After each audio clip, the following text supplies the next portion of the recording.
بسم اللہ الرحمن الرحیم۔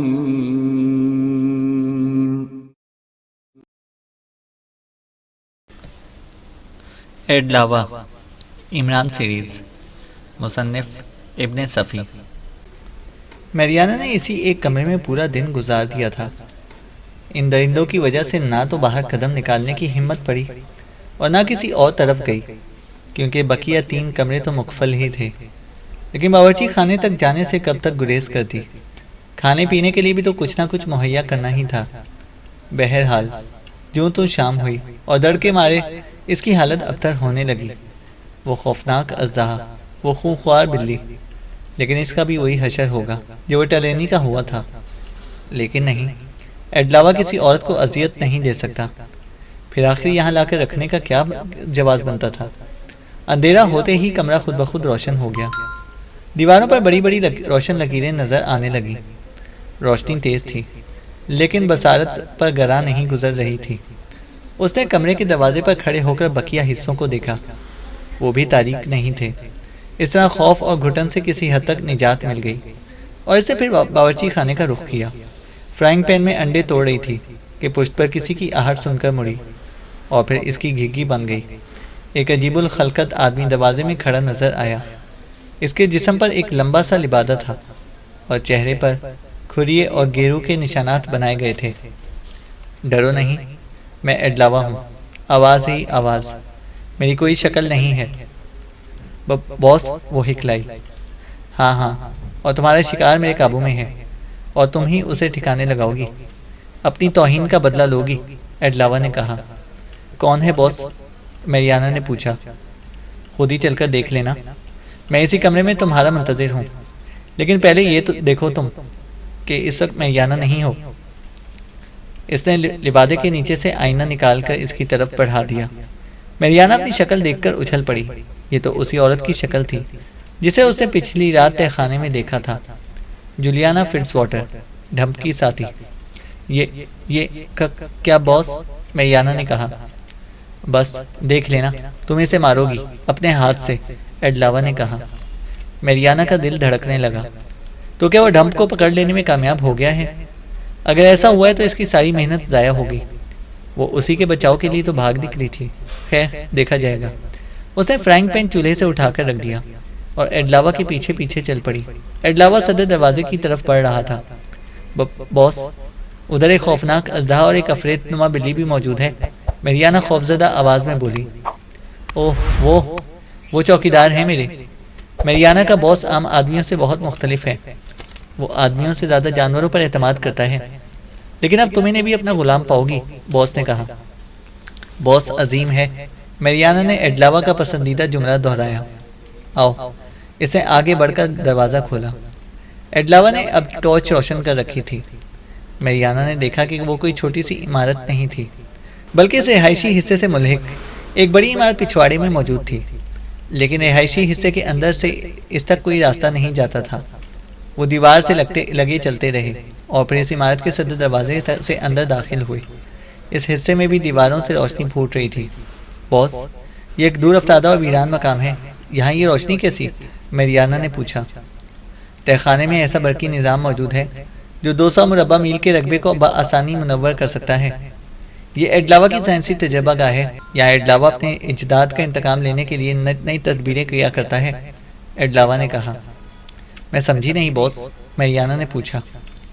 بس ذرا دیر اور سب کچھ سمجھ میں آ جائے گا، ایڈلاوا نے کہا، اور پھر وہ ایک دروازے سے گزر کر اس کمرے میں داخل ہوئے جہاں الفروز لوہے کی عجیب وضع والی کرسی میں جکڑا ہوا بے بسی سے بیٹھا تھا۔ میریانا پر نظر پڑتے ہی جسمانی تکلیف کے باوجود بھی پرمسرت لہجے میں چیخا، زولی، جان سے پیاری۔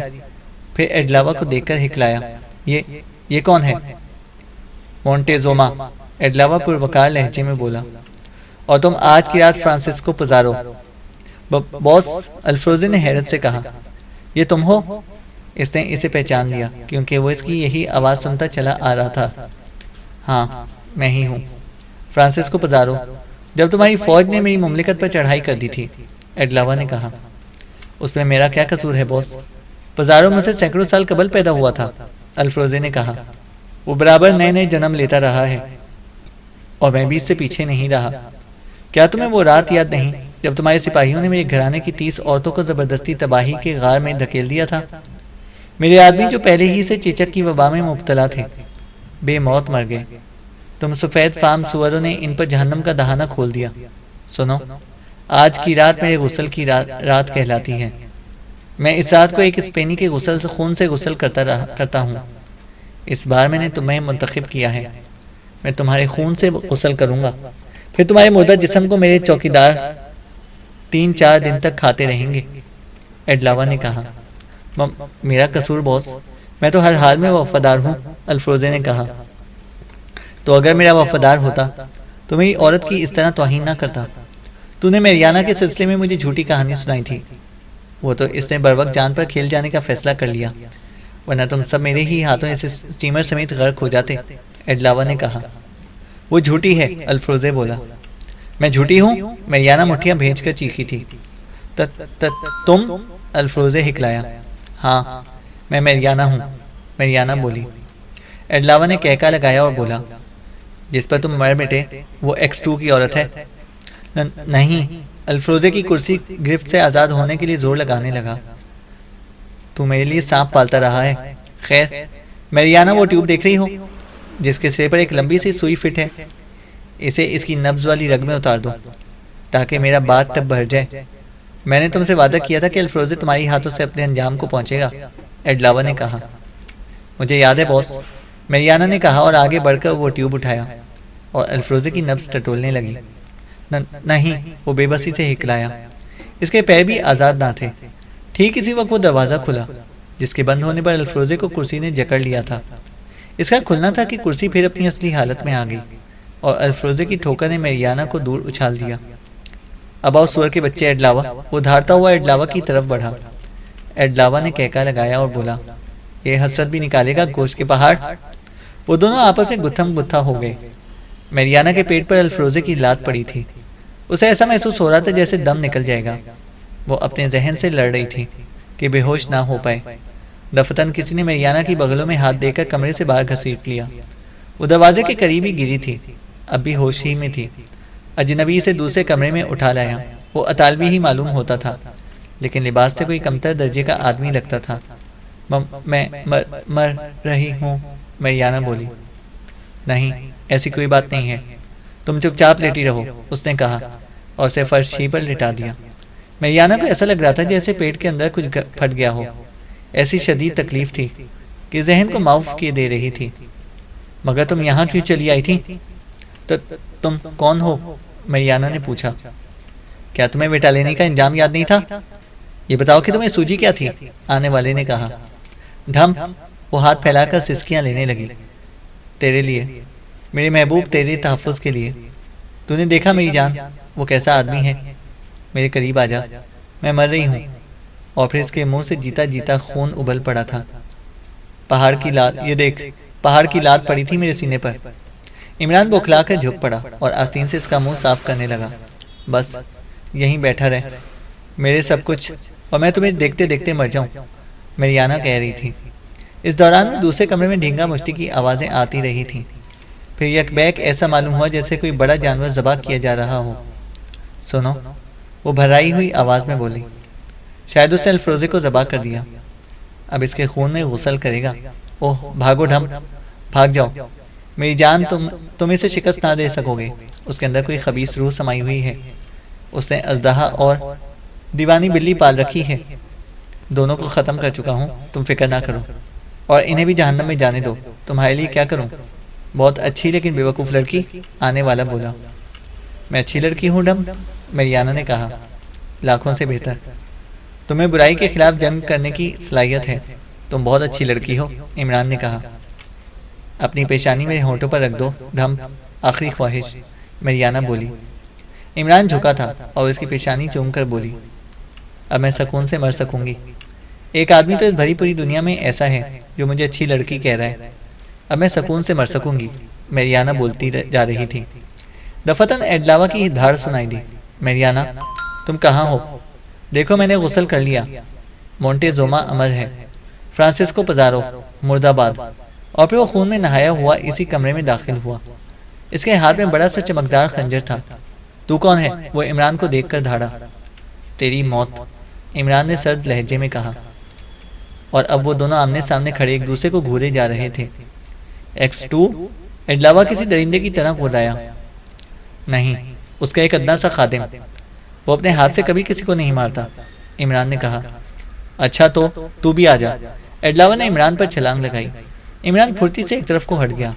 خلاف توقع ایڈلاوا جھونک میں آگے نکل جانے کی بجائے اسی جگہ سے اس کی طرف مڑ گیا۔ پھر مقدر ہی نے عمران کو خنجر کے وار سے بچایا تھا۔ سنگ ہی سے سیکھا ہوا ایک پینترا کام میں آ گیا۔ دشواری یہ تھی کہ ایڈلاوا خون میں بھیگا ہوا تھا، اس لیے جب تک خنجر اس کے ہاتھ سے نکل نہ جاتا وہ لپٹ پڑنے کا خطرہ مول نہیں لے سکتا تھا، اور خود اس کے کمرے سے بھی نکل جانا چاہتا تھا، کیونکہ میریانا شاید بے ہوش ہو گئی تھی، کہیں دھینگا مشتی میں کچل ہی نہ جائے، اور پھر اسے کمرے سے نکل جانے کا موقع مل گیا۔ لیکن لوہے کی وہ بڑی سلاخ اسے نہیں دکھائی دی جو راہداری میں پڑی ہوئی تھی۔ اس پر پیر پڑتے ہی رپٹ گیا تھا، نہ سنبھل سکا، منہ کے بل فرش پر جانا پڑا۔ ساتھ ہی اس پر ایڈلاوا نے چھلانگ لگائی، لیکن وہ گرتے گرتے بھی نہیں بھولا تھا کہ ایڈلاوا اس کے پیچھے ہے، اس پر ٹوٹ ہی پڑے گا، اس لیے گرتے ہی کچھ اور آگے اپنی کوشش سے سڑک گیا تھا۔ اندازے کی غلطی کی بنا پر ایڈلاوا بھی گرا تھا، اور عمران نے لیٹے ہی لیٹے دونوں ٹانگیں جوڑ کر بھرپور لات اس کی کھوپڑی پر رسید کی۔ ایڈلاوا کے حلق سے کری سی آواز نکلی، اور قبل اس کے کہ وہ پھر اٹھتا، عمران نے اس کے اوپر سے دوسری طرف چھلانگ لگائی۔ پھر ایڈلاوا کے پوری طرح سنبھلنے سے پہلے ہی اس نے لوہے کی اس موٹی سی سلاخ پر قبضہ کر لیا جس سے رپٹ کر گرا تھا۔ سلاخ گھومی اور ایڈلاوا کے اس ہاتھ پر پڑی جس میں خنجر دبا ہوا تھا۔ خنجر اس کے ہاتھ سے نکل گیا۔ سلاخ کا دوسرا وار ایڈلاوا کے سر پر ہوا۔ پھر عمران اسے سنبھلنے کا موقع کہاں دینے والا تھا۔ سلاخ سر پر تڑ پڑتی رہی، اور ایڈلاوا چیختا رہا، دھاڑتا رہا، کلابازیاں کھا کھا کر خود کو بچانے کی کوشش کرتا رہا، لیکن عمران کے ہاتھ گویا کسی مشینی عمل کے تحت یکساں رفتار سے چل رہے تھے۔ پھر ذرا ہی سی دیر میں سر کی جگہ کچومر نظر آنے لگا۔ ایڈلاوا ٹھنڈا ہو چکا تھا۔ وہ سلاخ پھینک کر میریانا کے کمرے کی طرف دوڑ پڑا، لیکن اسے اس کمرے کے سامنے ٹھٹک جانا پڑا جہاں الفروزے کا سر الگ پڑا ہوا تھا اور دھڑ الگ۔ اسے سر کو جنبش دی اور اس کمرے میں گھس پڑا جہاں میریانا فرش پر پڑی گہری گہری سانسیں لے رہی تھی اور اس کی آنکھیں بند تھیں۔ عمران نے اسے آوازیں دی لیکن جواب نہ ملا۔ اس نے جھک کر اسے اٹھایا اور عمارت سے باہر نکل آیا۔ چاروں طرف گہرے اندھیرے اور سناٹے کی حکمرانی تھی۔ فضا ایسی پرسکون تھی جیسے کچھ ہوا ہی نہ ہو۔ سر پر تاروں بھرا آسمان پہلے ہی کی طرح لاپرواہ نظر آ رہا تھا۔ عمران اسے ہاتھوں میں اٹھائے ہوئے انداز میں ہیلی کاپٹر کی طرف بڑھتا رہا۔ کتنی بھیانک رات تھی۔ اسے ایسا محسوس ہو رہا تھا جیسے اب کبھی صبح نہ ہوگی۔ آدمی حیوانیت کی تاریک جنگل میں ہمیشہ ٹھوکریں کھاتا پھرے گا۔ کیا خود اس سے حیوانیت سرزد نہیں ہوئی تھی؟ صرف عمل اور رد عمل کا نام زندگی ہے۔ منطقی جواز تو بعد میں تلاش کیا جاتا ہے۔ جولیا اور صفدر بے خبر سو رہے تھے جب ان کے زمین دوز اپارٹمنٹ کا دروازہ پیٹا جا رہا تھا۔ جولیا ہی پہلے بیدار ہوئی اور ایک اجنبی کو سامنے کھڑا دیکھ کر پیچھے ہٹ گئی۔ کیا تم دونوں کے جعلی کاغذات محفوظ ہیں؟ عمران اصلی آواز میں بولا۔ وہ ابھی تک میک اپ میں تھا۔ ہاں، کیوں؟ اس نے بکھلا کر کہا۔ اسے بھی اٹھاؤ اور جلدی نکل چلو، عمران نے کہا۔ 10 منٹ کے اندر ہی اندر وہ روانگی کے لیے تیار ہو گئے۔ لفٹ کے ذریعے چھت پر پہنچے۔ جولیا خاموشی سے سب کچھ دیکھے جا رہی تھی۔ صفدر بھی چپ ہی تھا۔ وہ عمارت سے باہر آئے اور گیراج سے الفروزے کی گاڑی نکالی۔ ان دونوں کو اگلی ہی سیٹ پر اپنے برابر بٹھایا اور گاڑی سڑک پر نکل آئی۔ عمران نے صفدر سے کہا، پچھلی سیٹ پر ایک زخمی لڑکی بے ہوش پڑی ہے، تم اپنے سفارت خانے کے حوالے سے اسے ہسپتال میں داخل کراؤ گے، عمران نے کہا۔ میری اطالوی، صفدر ہکلایا۔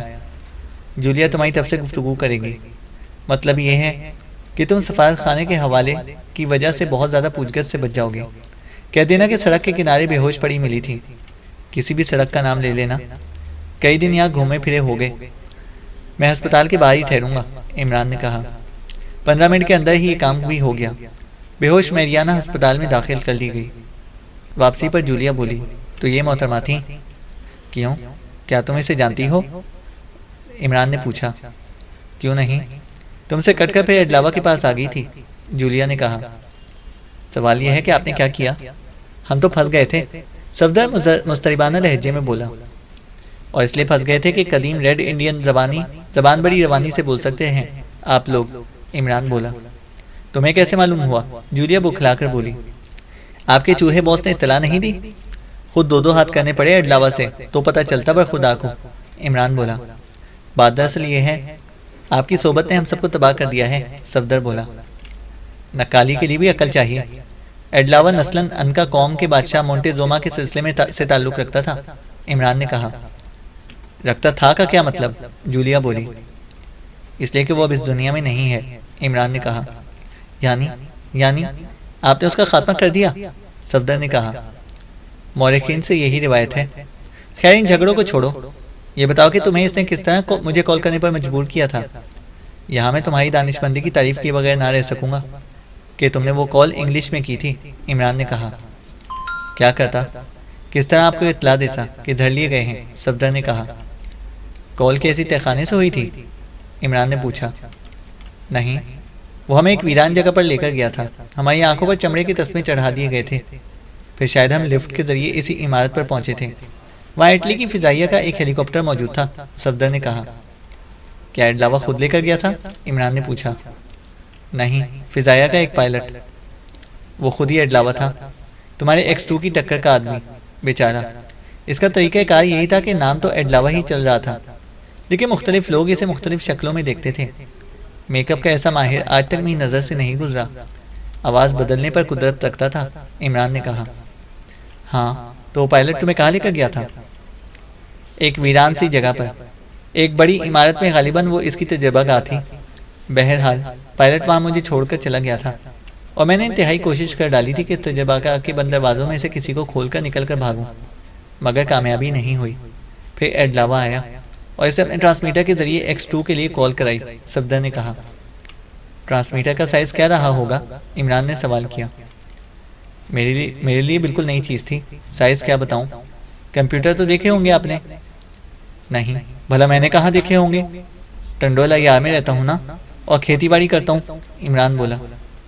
یہ مطلب نہیں تھا، دراصل مجھے ایسا محسوس ہوا تھا جیسے وہ بیک وقت کمپیوٹر بھی ہو اور ٹرانسمیٹر بھی، صفدر بولا۔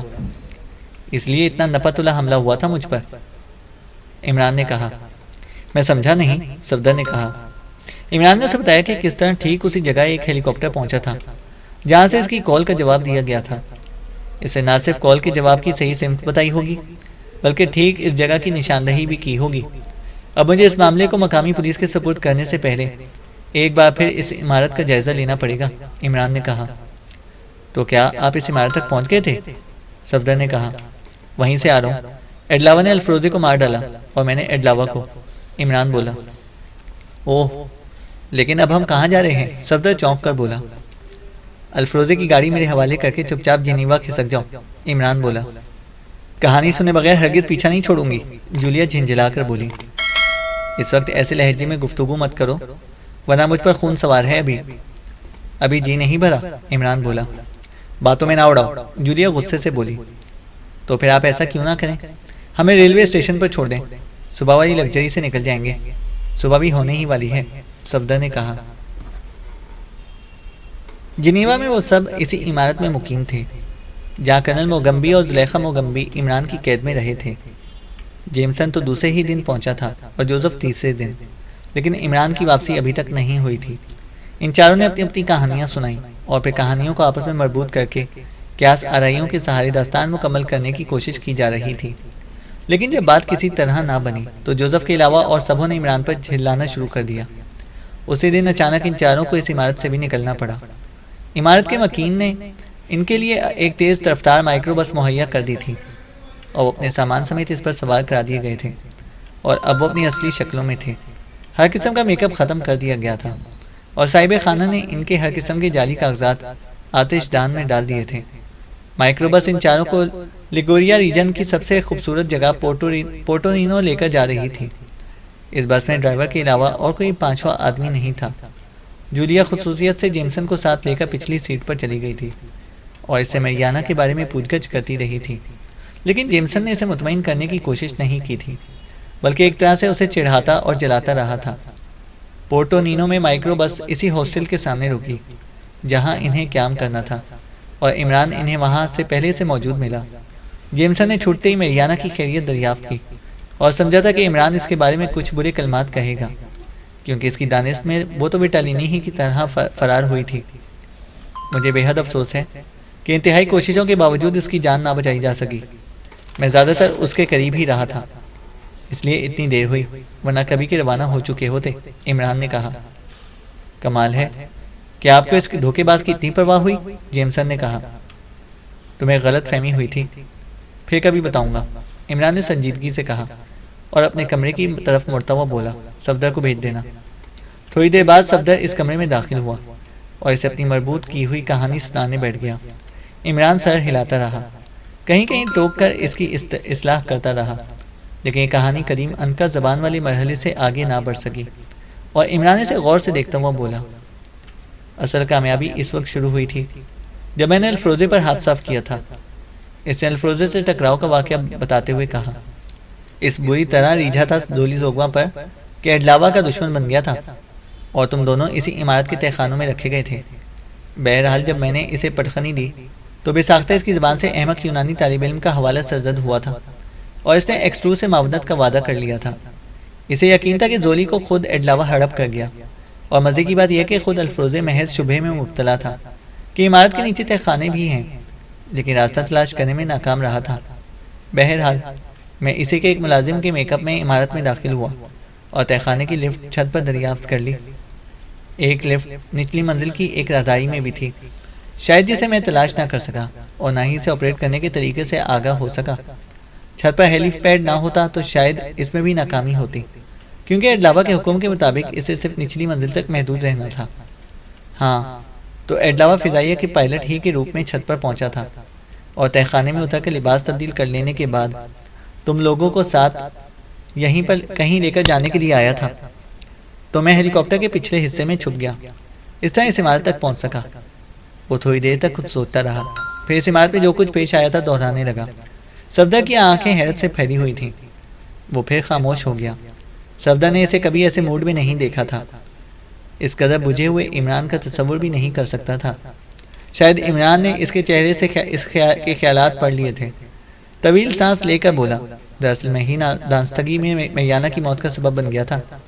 مجھے علم نہیں تھا کہ اس کرسی کی آٹومیٹک گرفت کے کھلنے اور بند ہونے کا انحصار اسی کمرے کے اسی دروازے کے کھلنے اور بند ہونے پر تھا۔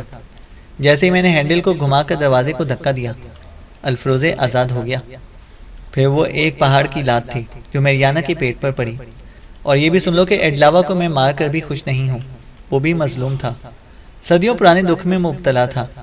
ان سفید درندوں نے امریکہ کے دونوں بر اعظموں میں قیامت برپا کر دی تھی، وہ جو صدیوں پہلے بھی مہذب ہونے کے دعوے کرتے تھے۔ بھوکے کتوں کی طرح سادہ لوح مقامی آدمیوں پر ٹوٹ پڑے تھے، خصوصیت سے اسپینی، فرانسیسی اور انگریز ان میں پیش تھے۔ ٹھہرو، میں تمہیں ایڈلاوا کی ڈائری کے کچھ منتخب حصے سناتا ہوں۔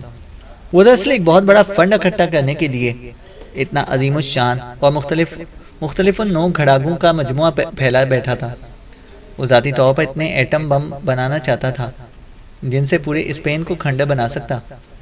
عمران نے خاموش ہو کر اپنے بریف کیس سے ایک ڈائری نکالی اور اس کی تحریر کا اردو ترجمہ صفدر کو سناتا رہا۔ سفید فام نسلوں کا وجود ہی دنیا میں بدامنی کا باعث ہے۔ ان کے امن کے جھوٹے پروپیگنڈے کا شکار ہو جانے کی بجائے ساری دنیا کی رنگدار اقوام کو ان کے خلاف متحد ہو جانا چاہیے۔ ان کے سفید سینوں میں اتنے تاریک دل ہوتے ہیں کہ ان کی آنکھیں انسانیت کی روشنی سے محروم ہو گئی ہیں۔ اب انہوں نے اپنی بقا کے لیے 2 کیمپ بنا لیے ہیں، دونوں کا مقصد ایک ہی ہے، یعنی رنگدار اقوام کا استحصال۔ بظاہر دونوں متضاد نظریات کے حامل ہیں اور ایک دوسرے کے جانی دشمن بھی نظر آتے ہیں، لیکن یہ محض فریب نظر ہے۔ عالمی بھائی چارے کی بات بھی ہوتی رہتی ہے، لیکن ریڈ انڈین لوگوں کو اپنے برابر حقوق دینے پر تیار نہیں۔ میں جس تیسرے کیمپ کا خواب دیکھ رہا ہوں وہ صرف رنگدار اقوام پر مشتمل ہوگا۔ میں لاطینی امریکہ میں بھی سفید فام نسلوں کی حمایت نہیں کر سکتا۔ انہیں ہماری سرزمین سے نکلنا ہوگا، خواہ انہوں نے کتنی ہی صدیاں وہاں کیوں نہ گزاری ہوں۔ میں ایڈلاوا صرف اسی لیے زندہ ہوں۔ میری مہم کا آغاز اسپین میں ہوگا، میں پہلے سے کھنڈر کر دوں گا، پھر خدا ہی بہتر جانتا ہے کہ کیا ہوگا۔ مرتے دم تک میری یہ جد و جہد جاری رہے گی۔ میں مروں گا تو دوسرا ایڈلاوا میری جگہ سنبھال لے گا۔ عمران ڈائری بند کر کے صفدر کی طرف دیکھنے لگا، جیسے پوچھ رہا ہو، کیا خیال ہے؟ صفدر کچھ نہ بولا، اس کی پیشانی پر سوچ کی گہری لکیریں نمایاں ہو گئی۔ تھوڑی دیر بعد عمران بولا، اس نے مختلف کاموں کے لیے مختلف شعبے قائم کر رکھے تھے۔ بین الاقوامی سراغ رسانی اور رازوں کی چوری کے شعبے کا سربراہ کرنل ہوریشیو تھا، اور وہ رنگدار اقوام کا ہمدرد تھا۔ کیا ہم سفید فام ہیں؟ صفدر زہریلے لہجے میں بولا۔ کسی نہ کسی سفید فام کیمپ کا تفیلی ہونے کا شبہ ہم پر ضرور کیا جا سکتا ہے، خواہ ہماری خارجہ پالیسی کچھ ہی کیوں نہ ہو، عمران نے کہا۔ اگر وہ اسپینیوں سے اتنا ہی متنفر تھا تو الفروزے کو دستِ راست کیوں بنایا تھا؟ صفدر نے کہا۔ اپنی تسکین کے لیے ایک دیو پیکر اسپینی اس کے تلوے چاٹتا رہتا ہے۔ مجھے اس کے آدمیوں میں زیادہ تر اسپینی ہی نظر آتے ہیں، عمران نے کہا۔ کیا وہ بہت طاقتور تھا؟ صفدر نے پوچھا۔ یقین کرو، قوت میں مجھ سے کم از کم 10 گنا ضرور رہا ہوگا۔ اگر مجھے لوہے کی سلاخ اتفاقاً نہ مل گئی ہوتی تو شاید تم بھی میری لاش کو شناخت نہ کر سکتے۔ محض چلت پھرت کی وجہ سے بچ گیا۔ اب سوچتا ہوں تو خود مجھے یقین نہیں آتا کہ ایڈلاوا میرے ہی ہاتھوں مارا گیا ہے، عمران نے کہا۔ اور آپ تنہا رسک لینے کی عادت ترک نہیں کریں گے؟ صفدر نے کہا۔ سب چلتا ہے، اللہ کی طرف سے مدد ہو ہی جاتی ہے۔ جب تک وہ مہربان ہے، پہاڑوں سے ہمیشہ ٹکراتا ہی رہوں گا، عمران بولا۔ ختم شد۔ چینل کو سبسکرائب کریں اور بیل آئیکن کو پریس کریں تاکہ ہماری ہر اپڈیٹ آپ کو بر وقت مل سکے۔